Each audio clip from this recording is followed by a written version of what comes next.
Ternyata ada yang perlu ditakutkan dari somasi pinjol legal EasyCash. Jadi ini penting banget buat yang punya pinjaman di aplikasi EasyCash. Oke, jadi buat kalian yang sekarang lagi pusing karena telat bayar atau mungkin gagal bayar di aplikasi EasyCash, coba tarik nafas dulu. Sebenarnya masalahnya nggak serumit yang sering dibayangkan di kepala gitu. Jadi aplikasi EasyCash itu termasuk pinjol yang legal, yang terdaftar resmi di OJK, dan jalannya itu mengikuti aturan OJK. Ini artinya mereka nggak akan bertindak aneh-aneh atau di luar hukum. Ini poin penting yang sering bikin orang lupa karena keburu takut duluan. Biasanya begitu utang mulai ditagih terus-menerus, kondisi mental itu langsung kena. Pikiran jadi langsung kemana-mana, hati nggak tenang, tidur pun sering nggak nyenyak gitu. Ada rasa bersalah, ada rasa takut, dan ujung-ujungnya stres sendiri. Perasaan kayak gini itu manusiawi banget. Hampir semua orang yang punya masalah utang pasti pernah mengalami hal yang sama.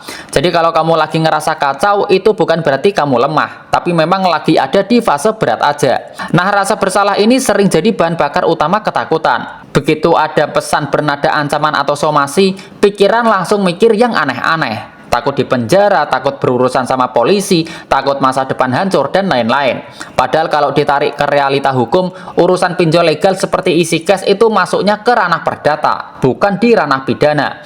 Yang artinya ini soal utang piutang, ini bukan kriminal gitu. Jadi nggak ada ceritanya langsung ditangkap atau dipenjara cuma gara-gara telat bayar di pinjol yang legal. Somasi yang dikirim itu sebenarnya cuma bagian dari prosedur penagihan. Di dalamnya pun biasanya jelas disebutkan jalurnya itu perdata gitu. Jadi selama kamu nggak pakai data palsu atau dari awal nggak punya niat buat menipu, kamu masih aman. Coba pikir juga secara logis, apakah pernah dengar ada nasabah di aplikasi EasyCash yang benar-benar diseret ke pengadilan sampai ribut gitu? Hampir nggak pernah terdengar kan?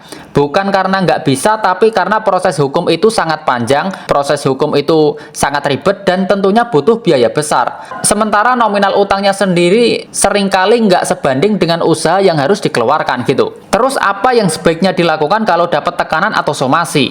Nah, jawabannya sederhana, yaitu tetap tenang. Nggak perlu panik, nggak perlu terburu-buru. Fokus aja ke satu hal, yaitu memperbaiki kondisi keuangan pelan-pelan. Cari tambahan penghasilan kalau bisa, atur ulang pengeluaran, dan mulai sisihkan sedikit demi sedikit.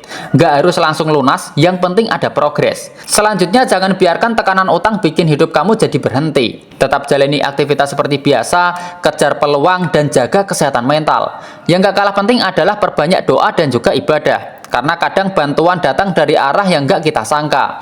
Yakin aja selama kamu mau berusaha dan kamu nggak menyerah, akan ada jalan untuk keluar dari jeratan utang ini.